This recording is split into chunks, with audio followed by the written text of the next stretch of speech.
In the spirit of understanding the game, let's take a look under the hood of my first steps in Chronicles of the Wasteland, the game. So basically, as you all know, I'm a big gdevelop user. I've used it for quite a few years now. It really kind of speaks to me. It uses this kind of event system, action and event, which I find really good to understand. Ironically, like, over time I'm learning, like, you can have pages of spaghetti code and then, simple couple of lines like this can do the same job as multiple pages. So thankfully there's some view that I'm improving. So here's the two main characters of Chronicles of the Wasteland, the bad guy chief, Dodge. We've got Dodge's sword here. Basically with the weapons, I'm going to have it so you can flick through. So I just drew Dodge's sword because it's quite iconic. But basically in the weapon sprite, which might not be now, player 1 and player 2 weapon, I'm going to have the same sprites, and it's going to kind of flick through because you're going to be able to pick up shotguns, and you're always going to have a melee weapon. But then as you pick up other guns, you'll have like shotguns or 6-shot pistols, etc. And maybe some throwing weapons and that kind of thing. So I tried to do something a bit different. Like, I haven't done curved health bars before, and so I did that with arcs. And then I've also pulled through a bitmap text, because when you create text like this, it's all gets a kind of anti-aliasing, and so the only way around it when you're doing a low res thing is to do the bitmap font. So I converted some pixel text into bitmap font. I've got the loose idea of how long the names can be. I feel like that probably can fit, and it's readable. And I've made the heads, so in each profile there's going to be all the heads too, because player 1 could play as whatever characters are unlocked, and player 2 can play as whichever.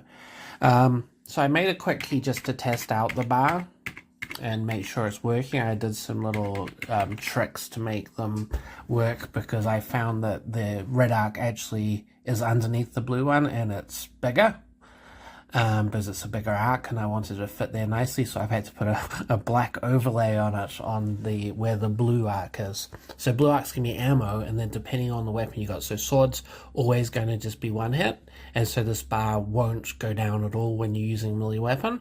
But if you had a 2-shot shotgun, it'll go blam, halfway down, and then halfway down, and then reload.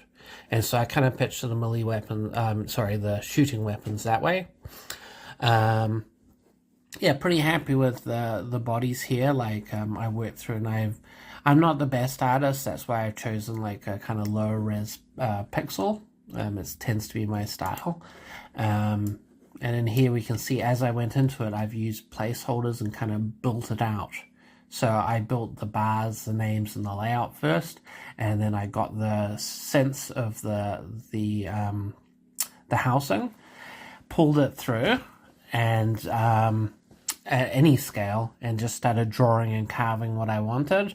And then I added the detailing. Here you go, you can see these black lines I put under and over the certain areas, so I'm just seeing what I want to see there. And white under the name, because I want, no matter what's in the background, this to be readable with the white. I'm going to start organizing it neatly. Initially, when you start projects, it's very easy to slap everything into one space, because you don't need to have, you've only got so many assets. You want them available to you. You don't want to be clicking through folders. But in time, you're going to want to have them organized. And if you're sharing a project with others and working with others, you want to have it all organized where you know what's where. This little crystal is something I used from another project of mine. I just used it as a placeholder before I had these head sprites. I just chucked a diamond there to get the feel of what that might look like.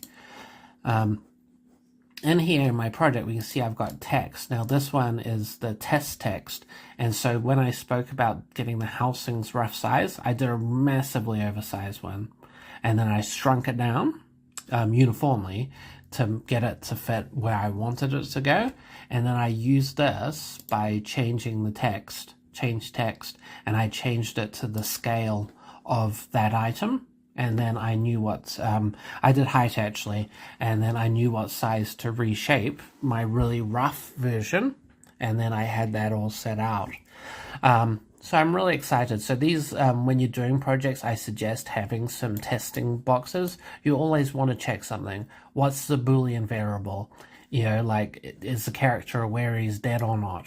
The easiest way of finding out if they're not doing what you think they should be doing on the screen is chucking the variable through the text so you can see it. And like, as this gets more full, I just turn this into like neon pink or green, where it's really visible and ugly, but it tells me exactly what I need to know. So I look forward to doing this. I'm going to show a little bit of the comic off that's inspired this by Shane Evans. And then I'm going to just keep on updating you as I progress. So this is all I've got right now. I've shown you that my bars work loosely. Yeah, I've got to build in the rules. You know, where they've got the max ammo and max health. In GDevelop, I'm using scene variables for that, so we can see them here.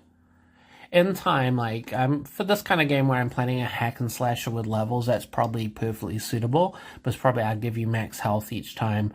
But if I wanted them to carry over with the same health to another level, I'd flip that into global. And you can do that by carrying the global over at the end of the scene. By transferring the scene variable over to global and then calling it at the start of the scene, and then you'd get the same effect. But if I was going into it and I had that plan, I might as well just run global at the beginning. Anyway, I look forward to it. I'll keep on showing really frank, honest updates of this. I'm hoping, like, I've done heaps of game jams, as you're aware from if you've checked out my itch account, Rico TV, and seen my other videos. Lots of things, but quite small scale, and I've always shied away from doing my larger projects. But doing something like based on an IP like this, where it's a friend of mine, Shane, it's just a real opportunity, and so I'm just going to roll with it. I'm going to make this game. I did ever think about it, like telling different stories to the book, but what I'm going to do is I'm going to follow the book.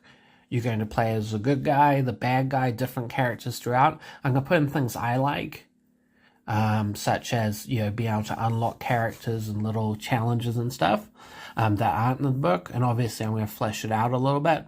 The book is also vehicle heavy, so it's going to be interesting to see how I do like vehicles with guns, which Chronicles of the Wasteland does have, and so hoping that I find my balance there. But I'm, you know, like, I don't want to just show them in a 2D kind of platform slasher screen.